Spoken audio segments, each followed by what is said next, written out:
তৃতীয় শ্রেণীর গণিত বইয়ের আজকের ভিডিওতে 104 পৃষ্ঠা থেকে আলোচনা শুরু করব। তো 104 পৃষ্ঠায় দেখো প্রথমে দেয়া আছে কিছু বহু নির্বাচনীয় প্রশ্ন বা এমসিকিউ, যে সঠিক উত্তরের পাশে টিক চিহ্ন দাও। এখানে দেখো প্রত্যেকটা প্রশ্নের পরিবর্তে 4টা উত্তর দেওয়া আছে, সঠিক উত্তরটাই টিক চিহ্ন দিতে হবে।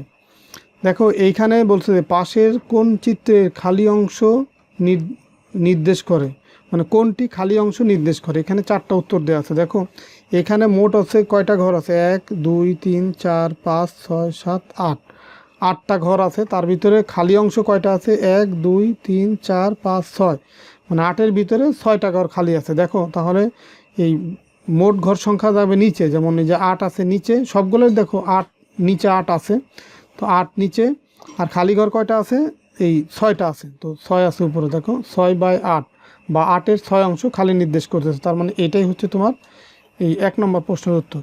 2 নম্বর প্রশ্ন আছে নিচের কোনটি সঠিক। এখানে দেখো 9-এর 5 আর এখানে আছে 9-এর 2, তো এই দুইটার ভিতরে বড় কোনটা, দেখো লব হচ্ছে 5 বড় এই 2-এর তুলনায়, তাহলে এটা বড়। তো এখানে তাই দেওয়া আছে যে 5/9 বড় 9/2, মানে এটার চেয়ে এটা বড়, তাহলে এটাই হচ্ছে সঠিক। যেহেতু এটাই পেয়ে গেছি সঠিক, তো এগুলো আর তোমার চিন্তা না করলেও চলবে। তারপরেও আমরা দেখি, দেখো এইখানে যেমন এই 5/9 এটা ছোট দেওয়া আছে, তো এটা ভুল। আবার এইখানে আছে এই 2/9 4/9-এর চেয়ে বড়, তো 2/9 দেখো 4-এর চেয়ে 2 ছোট, তার মানে এটা ছোট হবে, এটা ভুল আছে। আবার এখানে দেখো এইখানে আছে 5, এইখানে আছে 2, তো দুইটা তো সমান না। সমহর বিশিষ্ট ভগ্নাংশ ঠিক আছে, লব তো দুইটার আলাদা, তো লব যার বড় সেটা বড়, কিন্তু এখানে সমান চিহ্ন দেওয়া আছে, তার মানে এটাও ভুল। তাহলে সঠিক কোনটা, এই ক নম্বরটা।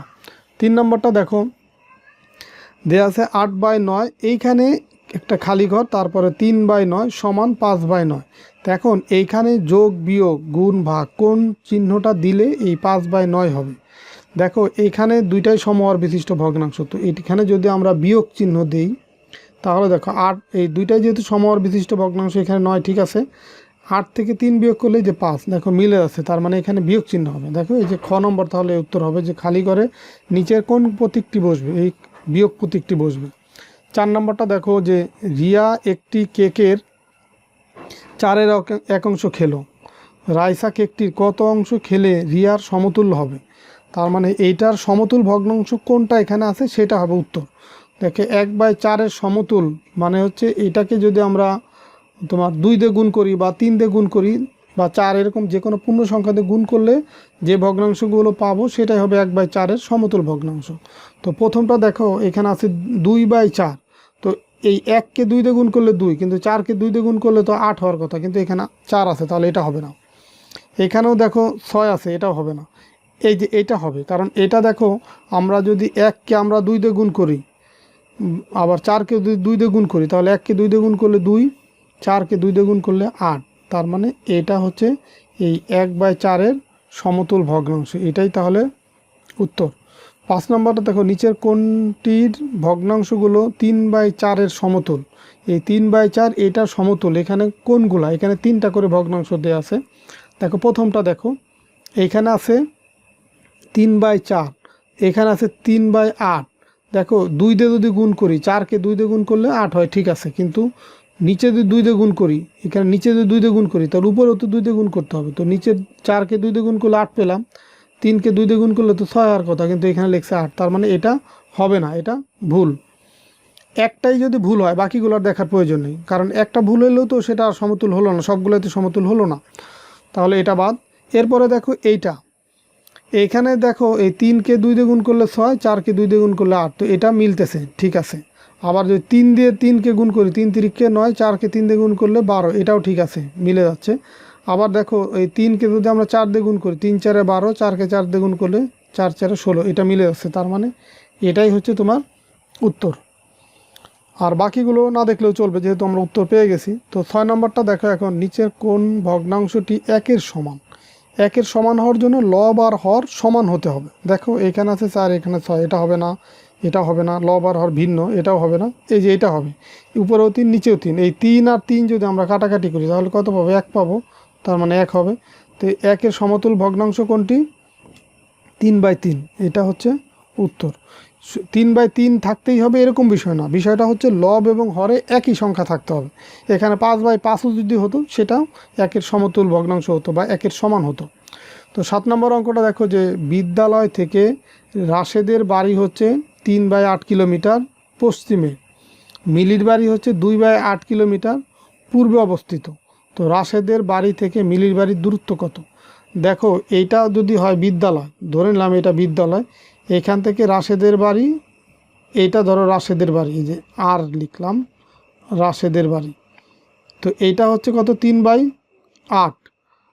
আর এই পাশে এই পূর্ব দিকে এই মিলির বাড়ি, এখানে এম লিখলাম, মিলির বাড়ি কত 2/8 কিলোমিটার দূরে। এখন বলছে যে রাশেদের বাড়ি থেকে মিলির বাড়ির দূরত্ব, মানে এইখান থেকে যে এই পর্যন্ত দূরত্ব কতটুকু, তো সেটা বের করার জন্য তাহলে 3/8 আর 2/8 যোগ করতে হবে। তো আমরা যদি 3/8 আর হচ্ছে 2/8 যোগ করি তাহলে কত হয় দেখো, সাধারণ হর 8, এটা লিখলাম যেহেতু দুইটাই সমহর বিশিষ্ট ভগ্নাংশ। এখন এইখানে মাঝখানে যেহেতু যোগ চিহ্ন আছে তাহলে লবগুলো যোগ করবো, তো 3 আর 2 যোগ করলে কত হয় 5, তার মানে 5/8 হবে উত্তর। দেখো যে ঘ নম্বরে দেওয়া আছে এই 5/8 কিলোমিটার, তার মানে এটা হচ্ছে তোমার এই 7 নম্বর অঙ্কের উত্তর। এরপরে দেখো 8 নম্বর অঙ্কে কি বলছে, 8 নম্বর অঙ্কে বলছে যে রাসেলের পাশের 4 অংশ এত লিটার পানি পান করলো রাসেল, আর রিয়া হচ্ছে পাশের 3 লিটার বা এত অংশ পানি পান করলো। রিয়া অপেক্ষা রাসেল কত লিটার পানি বেশি পান করলো? তো বেশি বা কম বা পার্থক্য যদি বলে তাহলে কি করতে হয়, বিয়োগ করতে হয় কোনটা থেকে কোনটা, বড় ভগ্নাংশ থেকে ছোট ভগ্নাংশ।